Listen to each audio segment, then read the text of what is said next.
Hey, John Kavakis here with another edition of My Take. You know, Goldvarg just released a whole slew of hotly anticipated models, and he sent all of them up to Chicago for our Chicago Shenanigans Epic 143rd weekend. If you didn't get to see them there, we're going to be reviewing every one of them, and we're going to give you a closer look at them. Our first one is the 48 Buick Roadmaster Coupe. Roadmaster, just think about the name. It just evokes images of large cars moving quickly across the highway. They're the masters of the road. It was in the lineup from 1936 through 1958, returned again in 1991 to 1996. But the 36 through 58 models were built on Buick's longest non-limousine chassis, shared with Cadillac Series 65 and the Oldsmobile 98. By 1946, it was Buick's flagship. Built from the same design as the 42, really wouldn't get an all-new design until 1949.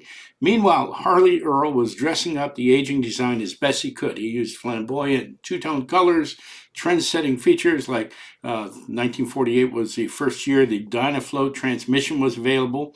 And Goldvarg has introduced a stunning model of the 48 Roadmaster Coupe. Now, it's going to come in two color variations. We got them both. Allendale green with a green interior and cumulus gray with sunshade with a gray interior as well. So we're going to get them out of the box and put them on the turntable and give you a quick peek at them here. So here are both colors. You can see color separation is really well done. Very precise, very sharp. One is fully optioned out. They both have a lot of features on them. I gotta tell you something, I've heard a few comments about the antenna on the fender, and I did some digging into this and found out that radios were not standard on Buicks until I think 1950 or so. But in 1948 they were not standard. A lot of them had it. The ones that came from the factory had the antenna up on the roof, even if it had a sun visor.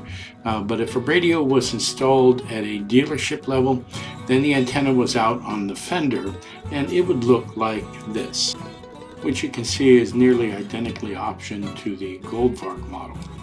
So let's take a look at them one at a time. I'll give you some close-ups. We'll take a look at the interior, see some of this great detail. Here's our first one. It's just a beautifully done model. There's a lot of little details on it, a lot of accessories on it, but they're all beautifully executed. Color separation I mentioned earlier, the tires, the wheels. We'll take a closer look at all this just a little bit, but I want you to take a look at this interior. A wonderful job on the interior. The instruments are legible, texture of the seats, texture of the dashboard. I'll tell you something, the last couple of years we've seen improvements in how the interior looks. It really adds to the realism of the model. That's not all. Take a look at the detail on the front end, the meticulous grille, the badging, multicolored badging, the beautiful plating, the lensing, the painstaking attention to detail that is so emblematic of what Goldvarg gives us on their models. And the same thing's true around the back end, the hyper-realism of the lensing and the tail lights and little things like the trunk latch. Look at that plating on the bumper and the bumper guards. Even the license plate is highly detailed. I like little side markers on either side, the gas filler cap, everything picked out just beautifully. Let's move over to our second car in the two-tone green, a beautiful finish.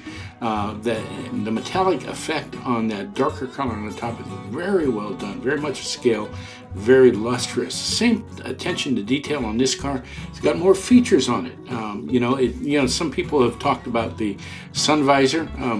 I think it's very typical of cars you would see in the 40s, and I really like it. It really makes the car stand out. And of course, that color combination is absolutely dynamic.